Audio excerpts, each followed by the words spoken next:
Oceanic crust mainly consists of silica and magnesium. It is therefore called seema. ஆனா oceanic கிரஸ்ட்ல வந்து பாத்தீங்கன்னா சிலிக்காவும் மெக்னீஷியமும் இருக்காமா, அதனால இதை சீமான்னு சொல்லுவாங்க. அப்படின்னா இங்க நீங்க பார்க்கலாம், இது வந்து பாத்தீங்கன்னா கான்டினென்ட் கிரஸ்ட். இது வந்து கிரஸ்ட்லேயே வந்து இது வந்து நம்ம கான்டினென்ட் அப்படின்னு வந்து நம்ம இது சொல்லுவோம். அதே இந்த இடத்த வந்து நம்ம என்ன சொல்லுவோம்னா நம்ம ஓஷனிக் கிரஸ்ட்னு சொல்லுவோம். இது வந்து நம்ம ஓஷனிக் கடல் கீழே இருக்குல்ல, அது வந்து ஓஷனிக் கிரஸ்ட்னு சொல்லுவோம். அதே இந்த நார்மலாக இந்த கான்டினென்ட் நம்ம பார்த்தோம்ல கான்டினென்ட், அது கீழே இருக்கிறது வந்து நம்ம கான்டினென்டல் கிரஸ்ட்னு வந்து நம்ம சொல்லுவோம்.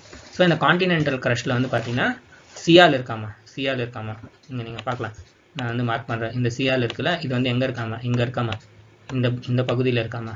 ஆனால் இந்த பகுதி இங்கே நீங்கள் பார்க்கலாம், இந்த ஓஷனிக் கிரஸ்ட்ன்ட்டு இருக்குல்ல, இந்த கடலுக்கு கீழே இருக்கிற சர்ஃபேஸ் இங்கே வந்து சீமா இருக்காமா. சீமா அப்படின்னா சிலிக்கானும் மெக்னீஷியமும் வந்து இங்கே இருக்காமா.